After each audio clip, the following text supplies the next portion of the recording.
What is up, everybody? It is Alex from Heavy New York calling from Zoom again, and this time we return with Tyler Bryant. Great to be able to talk with you, man. It's been too long. Absolutely, man. It's good to see you. Yeah, absolutely, man. How long has it been since I first saw you play in New York? I think it's been, what, almost 4 years now. It's crazy. Yeah, yeah, I know, man. Time flies. Yep, you were back in the pre-apocalypse days. Yeah, I know. I know. Now we're in post-apocalypse, and that's cool. So, Yeah, I'm yeah, just happy we're all out, yeah. getting to play again. Yep. Everybody, It's all good. everybody was miserable before the apocalypse, during the apocalypse, and everybody's just as miserable after it. So it's like, I'm seeing a trend. yeah, right. Exactly, exactly. But it's so awesome to have you back here because we got Shake the Roots, which just came out this past week. It was definitely a good birthday present for me, I might say. Oh, happy birthday, man. Thank you, thank you. When you were making this album, was this just a continuation of Pressure, or I remember interviewing you for Pressure and being that was kind of like under different circumstances. This was kind of like a not necessarily a follow up, but a new beginning for your songwriting journey. Yeah, I certainly wouldn't say it was a continuation of Pressure. I think that Shake the Roots to me has like this sort of like underlying positivity in the record. And Pressure, there was like an underlying feeling of uncertainty in Pressure, obviously. um so yeah, this record, we kind of joke within the band, it's sort of like the record we made without ever starting, because we never even sat down to like make a record. We were just getting together and jamming and having fun, and I would just turn the mics on and kind of capture stuff and then go through it, and then before you know, we had a whole bunch of songs that were we felt like they were pretty cool, so we put a put a record out. Mhm. And it's funny you mentioned that too because the first time I interviewed was during the Truth and Lies cycle, and then it was for Pressure, and then it was for Shake the Roots. It almost seems like you were going through different things and were demonstrating many different emotions. Do you almost consider every album to almost kind of be like a snapshot or a representation of who you personally are at that time? I mean, I think there's certainly a lot of that. Yeah. I like to think about microphones as cameras, capturing musical pictures, and that's totally what it is. It's just a snapshot of a moment that you're in. Like if I listen to Tennessee off the new record, I can hear exactly where we are. I can visualize. It's like, oh, that's Tyler, Caleb, and Graham hanging out, and then Rebecca came and she was like, oh, I'll sing, that kind of thing. And it was like, it's just a picture of that moment. And I think that's really cool. And a lot of times, for us in the past, there's been so much pressure put on the album cycle, and we do so many recordings, and we have so like the amount of like musical waste that we accumulate when we're writing and recording is so great. And that's always really bummed me out. So that's why we wanted to start Rattleshake Records, and kind of have an outlet for some of this stuff that's, like, oh, cool, this song's never ever going to get played on the radio, but should we not release it because of that? No, And so this has just been an opportunity for us to kind of stretch out and try to share more of our art with people who actually care. And you led me perfectly into the next question because Rattleshake Records, this is the debut on that, which you started. Did it almost feel like that this was sort of like the most DIY album that you've ever made, and like you felt like it was probably the most organic because not of just the way that you made it, but the way that you released it and presented it as well? Yeah, I mean, I feel like Pressure was certainly the most like DIY one, because after Pressure, I started doing a little bit more like engineering and kind of getting more into that. And by the time this rolled around, it's like I had my studio pretty well stacked with like all of the analog gear that we needed, and so it was we had a lot more at our disposal with this album.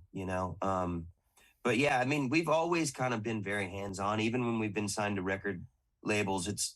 We've always handled all of the content, like from the social media graphics to the, figuring out all of the pieces and stuff. So it hasn't been too much of a departure. The only thing with Rattleshake was making sure we hire people. Obviously, like we've talked to each other on different album cycles, and I'm glad we're talking again because that means someone got in touch. So Yeah.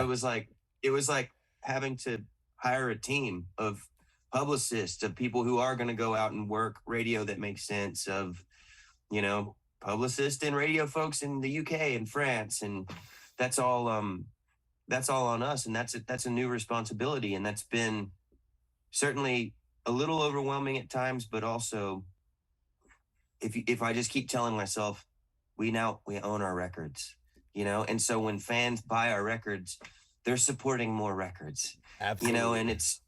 it's always been something that we wanted to do, and I think, you know, as you get older, you start taking stock of your life and going, well, what's working and what's not working, and we've been very lucky to have great record label partners in the past, and I wouldn't say that anything was like not working, except for we just wanted to have more ownership in our music, you Yeah. know?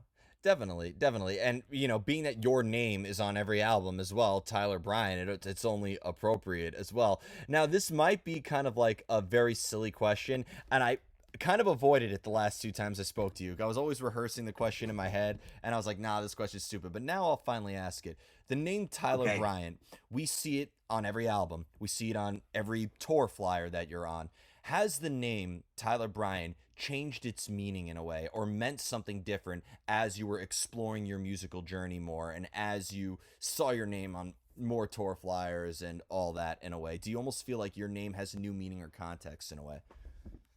I don't personally feel like it's changed at all, but that's also because I'm me. I mean, it might have changed to like fans who've, you know, come to shows, and I mean, that's one thing about the Shakedown is I think we're all like just normal dudes, you know, and we you know, sometimes we fail, but we try to keep our ego pretty much at our feet. And so I think it could probably change for someone who comes to a Shakedown show and doesn't know us. Once they meet us and they realize like, oh, they're just normal dudes, you know. Yeah. But for me, it hasn't changed. I think, you know, both the guys in my band know that one of these days I want to put out a solo record of the songs that I write that are not Shakedown songs, that are not like barn burning, let's kick this wall down right now rock songs. Yeah. And you know, it could maybe change then, but I don't know. It's hard to say because I just feel like me, you know.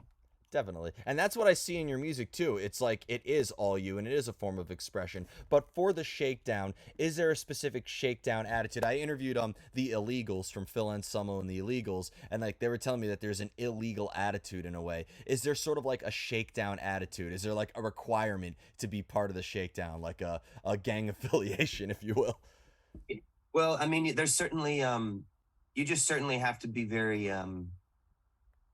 I don't know. It's sort of like there's a certain intensity with the live show for sure that has to be there. I almost get angry before a show, and it's not at anybody, but it's probably because I get super anxious myself, and always feel like each show is going to be a fight when it's really not. It's going to be a celebration of sorts, you know. But you know, I kind of have to approach it like, you know, this ship's gonna sink unless I'm paddling, dude. You know, and that's sort of the mentality with the Shakedown. There's a certain aggression and intensity that is required. Mhm. Does that almost maybe make the songwriting a little bit and I've interviewed a lot of musicians. I'm not gonna lie, you just made your songwriting process sound very black metal, I must say. But do you almost feel Dude, I love black metal. hell yeah, man. Hell yeah.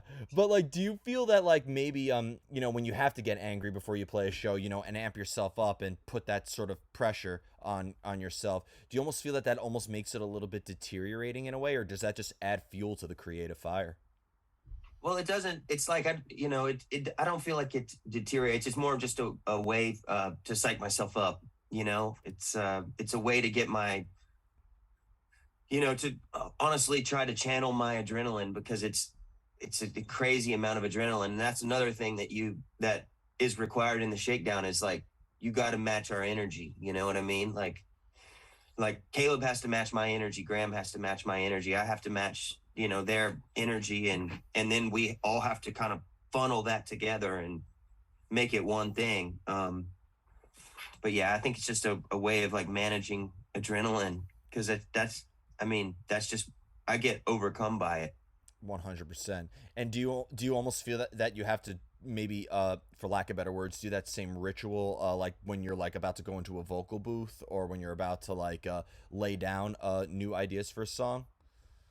Well, I certainly get very excited, especially with Shakedown. Like, there's a song on the record called Ghost Rider, and it's like, you know, I thought I was gonna like blow the blood vessels in my eyes singing that one. You know what I Mm. mean? It's like I was just like swinging for the fence. But that's one thing about the studio is there's that whole the pressure is different. Like you know, because you're trying to capture a moment and you're trying to capture something authentic, and but there's not that fight or flight thing because there's no audience. You know, the audience is way on down the line because you there's a lot of steps you got to go through before they're actually going to get it. So that's I really love being in the studio for that reason because it's a way to experience music with a lot without a lot of the feelings that I get on the road that can be sometimes overwhelming, you know. I love being on the road, but it's overwhelming, you know. 100%, because like it's like I've noticed with I've talked to a lot of like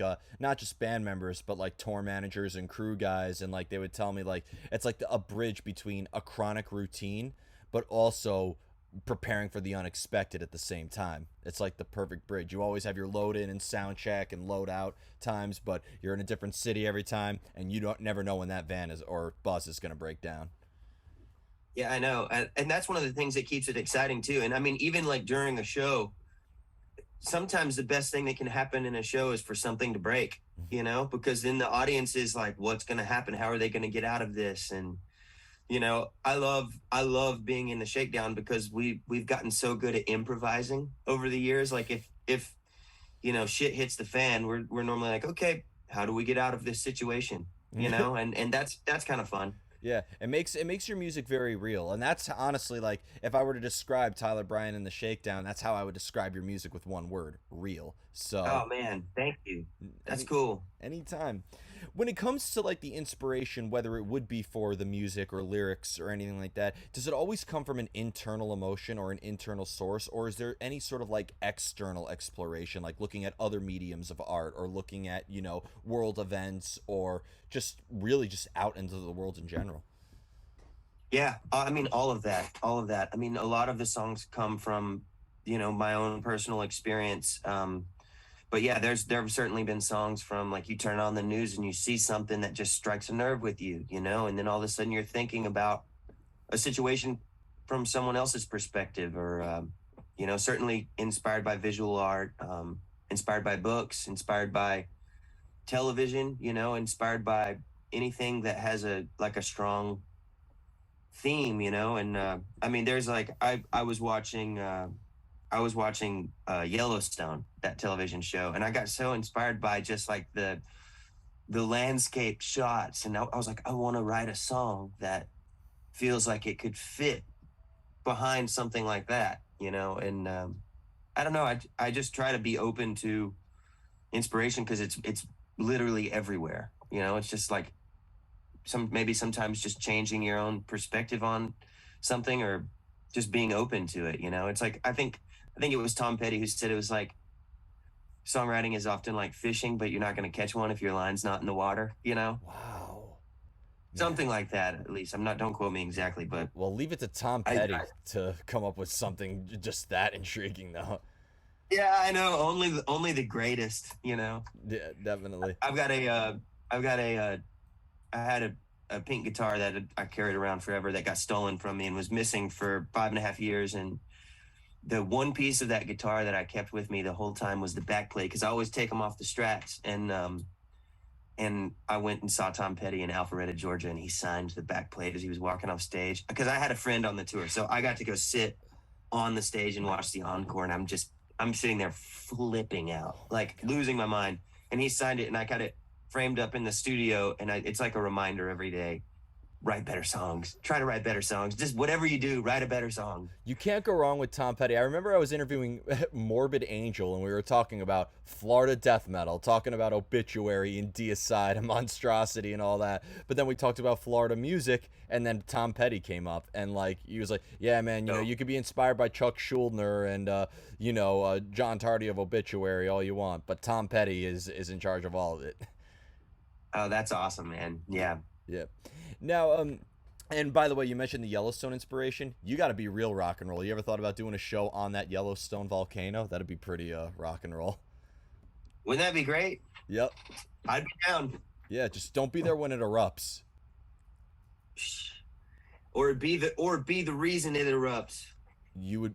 You said you love black metal. You put every black metal band into shame. Dude, I know. Wouldn't that be great? Yep. Do you have a favorite black metal band? I had no idea that you were into this. Um, I really love Emperor. Oh hell They're yeah. one of my favorites. I dig Watain, Mayhem, of course. Like, I don't know. I'm not like I'm not like a diehard black metal fan. I'm very intrigued that the music could have influenced. I mean, obviously, it whenever it I was really intrigued by the folklore of it and the fact that the music influenced culture in such a heavy way. I Yeah, think that's super fascinating to me because I love that, even though a lot of it was super dark, of course. But um it's cool that music was that powerful to people, you know? definitely. I do recommend you check out Life Lover. That's my favorite black metal band, and I plug them every chance I Is it get. cool? Dude, I became friends with Ishan from Emperor, and Oh my his solo records are super cool too, and we've become buddies just over text or whatever. And I sent him one of my signature overdrive pedals, and he was telling me he was using it on some recordings, and I was super happy. And he sent through some like rare Emperor vinyl and stuff. And that's I don't a know. I think it's I actually get like really kind of relaxed when I listen to it, oh which 100%. is probably the opposite thing. But I can put on black metal and go to sleep. Dude, I think there's a collaboration with you and Isan waiting, dude. I think that's a collaboration waiting to happen. Dude, I know. Wouldn't it be great? That would be amazing. I would 100% buy that album. Um, He's a studio rat like me too, So we kind of can. I think it would be fun. yeah, one of the greatest solo projects I think of all time, at least in extreme music. Yeah, I Yep. love it too. Yep. Now, in addition, I think there's a lot to celebrate in the Shakedown camp because next year is going to be the 10-year anniversary of the debut of Wild Child. And kind of like two questions to one. One, can you maybe see like a celebration of that, like a decade celebration of the Shakedown, maybe paying tribute to that album? And how would you say the songwriting has evolved and demonstrated, 10 years later from Wild Child?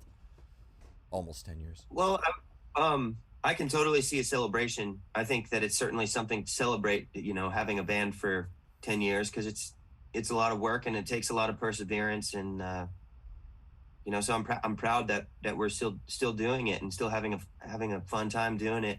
I think for me the songwriting has changed most from a lyrical perspective. When I listen to a lot of the Wild Child stuff, it sounds like a 17, 18-year-old wrote those lyrics because that's how it went down. And so I'm obviously older now, and I would like to think that the lyrics have improved, but that's just I'm really close to it, obviously. So Mhm. um, I think I don't view guitar solos as like being essential to a song anymore. I think when we made Wild Child, it was like I would always pick a guitar solo over a bridge or something, and I think I just these days it's sort of like, well, what's going to make the song the best song? And also I just get bored with guitar culture and sometimes like uh, going overboard with too many solos on a record just seems like the easy way out to me. We're all guilty of overusing the Boss Metal Zone pedal, right? We're all guilty of it. Come on, dude. Have you seen the Boss Metal Zone watch? No. You need one. It's a watch and it looks like the Boss Metal Zone. Really? Oh, I gotta get Yeah, myself one of those. I you saw gotta get it, man. I saw a video of people acting as a hostage situation, and somebody was like, "I'll do it. I'll do it. I'll put the reverb all the way up on that metal zone," and they're like, "No, don't do it. Don't do it." It was the funniest thing I've ever seen. Man, I wanted one of those so bad when I was a kid. I remember like having like the catalog and like circling things I wanted for Christmas sitting at my grandma's house, and I wanted a metal zone so bad. I never got one. Never had one. You know what? maybe it's better off because I think in the end you make excellent solos and riffs and just songs in general without the need of what I call it the distortion bomb. So I think they have a Metal Zone rug too. Maybe you should get one. I'll get any Metal Zone because it's a cool looking pedal. There, when it's done right, it sounds great. But being that I worked on a guitar floor, it was never done right played wise. So Of course, yeah. just somebody ripping off a Sweet Child of Mine or Walk, a half step out of tune. But I'll tell you Are this, you gonna go see Pantera yeah, on the upcoming day? I have to. Even though it's not, I don't consider it. To me, Pantera is Dime, Rex, Vinny, and Phil. Um, Right. but I've never saw Pantera. So it'll be Yeah. good to say that I saw Pantera. You know what I mean? It's gonna be the closest I've ever get to going to a show with that famous bulky Pantera logo on a flyer, and you know, I think Zach will kill it too. I mean, I think he's, if anyone could do it, it'll be Zach, and he'll do it with respect too. 100%. That's for sure. I either said it had to be either Zach Wild or Kirk Winstein, but it had to be Yeah, yeah, one of yeah. those two. Um, and the final question, and circling back to Wild Child, it's funny you mentioned that too, because that was Alexi Lejo's name. Rest in peace to him. But because I've noticed that between Wild Child and your self-titled, that was the biggest gap between two albums. It was like 4 years before you put out the self-title, and then you put out Truth and Lies, Pressure, and this new one on a fairly consistent basis. Is it fair to say that there was a lot of a sort of trial and error involved during that time period? Yeah, well, I mean, we changed record labels, and we're trying to figure out, the best way forward, and also just trying to figure out how to fund a record. It's we we realized that making records was actually really expensive, and we were trying to find a way to do it, and we ended up making the self-titled record on our own, pretty much, aside from tracking the drums somewhere. But just a lot of kids figuring out what they wanted to do, how they wanted to put the pieces together, because there's always so many options in this business.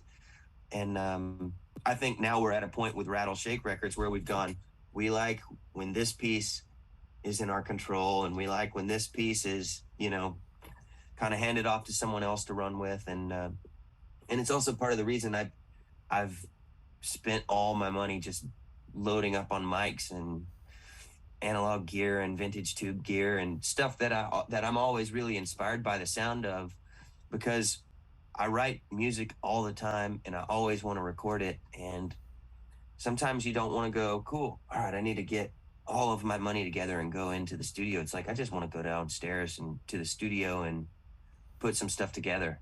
Yeah, And it's and my wife is also in a band, so it's like and she's just like got this incredible voice, and making sure that she's got like a badass chain to sing in front of, that way if she does something, it's not a demo, it could be a master, and just trying to set us up to win in that way, to where we can just make as much music as possible. And with Rattle Shake, it's sort of like the whole idea is to avoid a 4 year gap between records. It's like I would like to avoid 6 months between records. I mean, just I want to have the control to put out stuff whenever we want to. Yeah. Well, hey, Tool took 13 years to put out their new album. King's X took 14 years to put out their new album, and the wait was worth it. So you never know. I love the new Tool record, man. Oh, dude. I haven't heard the new King's X one. I need to check that out. You I need love to. Doug Benny. It's the fact that they are still making some of the greatest music in rock nowadays is it's just astonishing to me. Just excellent work. My thing is though, like I love when bands do like different records. Like I'm a big Ben Harper fan, and he's got like he has all these different flavors in his own catalog, and then he does the Charlie Musselwhite thing. He does the Blind Boys of Alabama thing. Like I don't think there's enough like collaboration happening in rock and roll, and I Yeah. would love to be able to collaborate with other artists, and you know have just have the opportunity to do more creatively, and share it with people. Hey, hey, after Gerard Way did a black metal song, you could do it too. That Esong collaboration needs to happen. So, I think that I'm just gonna keep holding it to you to that. And speaking of All right, man. black metal, my other interview, I don't know why, but every time I've interviewed you, it was always like after or before I'm interviewing like a band that's incredibly extreme. Like I love it. Like the contrast is amazing. I think that's also a sign. I love it, Yeah, man. Well, yeah. dude, I hope you have a very. I hope your next interview is incredibly evil. Absolutely. But Tyler, it's always a pleasure, man. I hope to see you back in New York City very soon. Is there just anything else that you would like to promote for the release of Shake the Roots?